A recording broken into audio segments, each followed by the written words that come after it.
Tous. Alors aujourd'hui, on va regarder l'extrême concentration des valeurs de la tech dans le poids des indices actuels.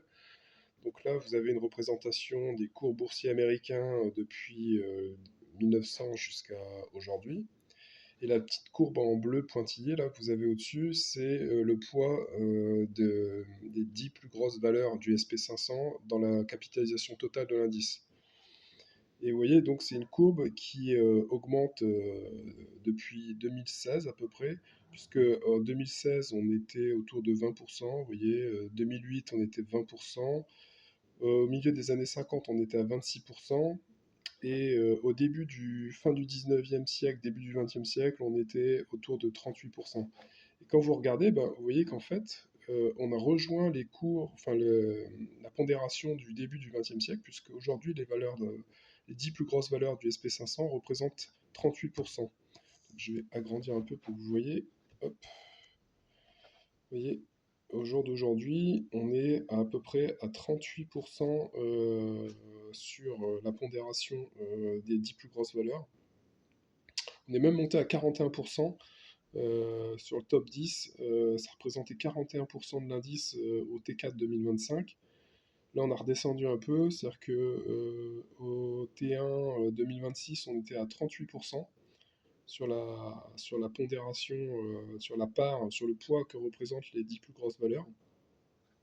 Alors ça, on le retrouve au niveau de la capitalisation, puisque si on va regarder les Alphabet, Microsoft, Apple, Amazon, etc., vous voyez que en fait, rien que par exemple, les 20 premières valeurs, ça pèse à peu près 246 milliards de bénéfices au dernier trimestre, et sur un an, on est à 885 milliards de bénéfices pour les 20 premières valeurs, alors que le bénéfice total du SP 500, c'est autour de 2300, 2,3 ou 2,4 trillions de dollars.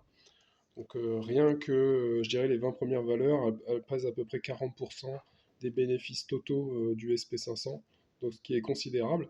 Alors si on regarde par rapport à ce qu'on a eu dans l'histoire, vous voyez qu'au 19e siècle, c'était à peu près 38%, donc à peu près la même pondération qu'actuelle. Alors en fait, ce qu'il faut voir, c'est qu'à l'époque, c'était la US Steel, donc c'est les compagnies ferroviaires et les fabricants d'acier qui étaient vraiment au top, je dirais, de l'indice. Et ensuite, bah, il y a eu les lois antitrust qui ont, je dirais, réduit la pondération des plus grosses valeurs américaines dans l'indice. Et après, si on regarde au travers du XXe siècle, vous voyez que ça a quand même pas mal diminué, puisque en fait, on était passé de 38% au début du XXe siècle à 30%. Donc il y a eu plusieurs raisons à ça. Il y a eu l'augmentation des impôts et puis les lois antitrust qui ont été faites au moment de la création de la Fed aussi au début du XXe siècle, qui ont permis de réguler les mastodontes américains. Et après, il y a eu aussi une pression sociale de la part de la population pour réduire les inégalités, ce qui a permis aussi de réduire la pondération des grosses entreprises américaines sur le poids de l'indice au total. Mais on voit que bah, depuis une dizaine d'années, là, 2016, on voit que en fait, ces valeurs tech, bah, elles représentent maintenant une part considérable de la répartition. Alors là, vous avez la fonction de répartition, c'est-à-dire que 50% du temps, la concentration des 10 plus grosses valeurs, ça représentait 22% de la pondération. Donc on dirait l'indice médian, c'est 22%. Aujourd'hui, on est à 38%. Et donc ça veut dire qu'on est à plus de 95%. Là, on est en termes de pondération, on est à peu près à 38%. 38%, on est au 94e percentile. C'est-à-dire que 94% du temps sur les 150 dernières années, on était inférieur. C'est-à-dire que les 10 premières valeurs représentaient moins dans l'indice. Euh, donc si on revenait à 25% ou 22%, ça voudrait dire quasiment une division par deux de la capitalisation des 10 premières valeurs. Amazon, Microsoft, Google, etc. Voilà. Et bon, après, vous voyez que 10% du temps, on était à moins de 18% pour la concentration des 10 premières valeurs. 20%, c'est 19% de la capitalisation. Voilà. Et en fait, ce qu'on retrouve, on le retrouve au niveau du PER, parce que si vous regardez le PER, vous voyez qu'il est à 26,7 fois les bénéfices pour le SP500, puisqu'on a un indice qui est autour de 7000, on est à 7450 points, que vous divisez par 278, vous tombez sur 26,7, c'est le PE en TTM. Et vous voyez qu'en fait, on est 94e pourcentile, c'est-à-dire 94% du temps, le PER, le ratio gain-bénéfice, était inférieur à cette valeur. C'est-à-dire si on affiche les percentiles, vous voyez que le PER médian sur les 150 dernières années, c'est 15,2. Donc ça a été établi par Shiller. Donc vous avez sur le site multiple.com et les données de Shiller, Robert Shiller, entre 1871 et 2026, il a déterminé les PER, donc avec des années, des statistiques, etc. Et on sait que le PER médian, c'est 15. Euh, donc, lorsqu'on est plutôt sur les bas de marché historiques, style stagflation des années 70, on était plutôt autour de 10 ou 12 fois les bénéfices.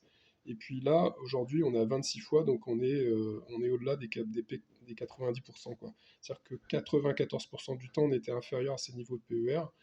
Et si on regarde au niveau du price to sell, c'est encore pire, puisque là, on est à 100%. C'est-à-dire qu'on n'a jamais eu un price to sell à ce niveau-là.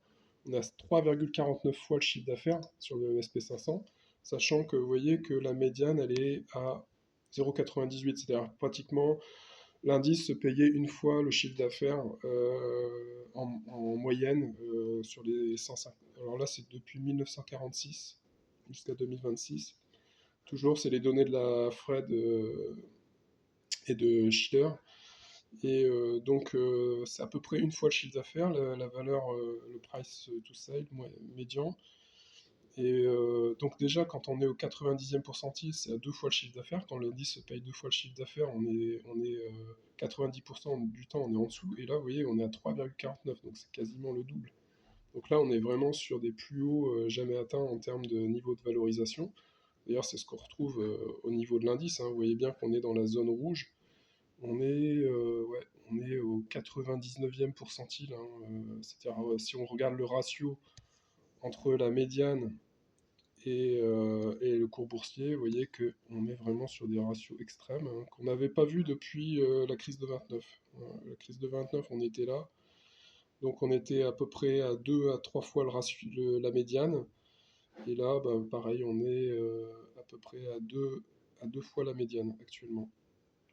Donc on est dans les derniers pourcentiles, 99e pourcentile au T4 2025. Et le top 10 représente 41% de la pondération de l'indice, qui est énorme.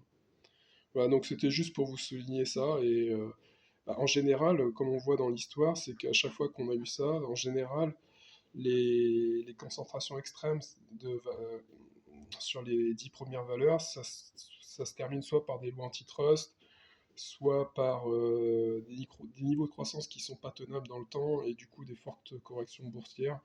Donc sur ces valeurs de la tech, en général, l'histoire nous apprend qu'on ne peut pas tenir des niveaux de croissance à 20, entre 20 et 30% par an sur les bénéfices et qu'à un moment, forcément, il y aura un réajustement sur les PE pour refléter des niveaux de croissance qui soient plus soutenables. Donc on pourrait revenir vers des PER autour de 20, par exemple 18-20. Ça voudrait dire déjà une correction boursière de 20 à 30% sur les valeurs de la tech. Voilà, allez, je vous dis à bientôt.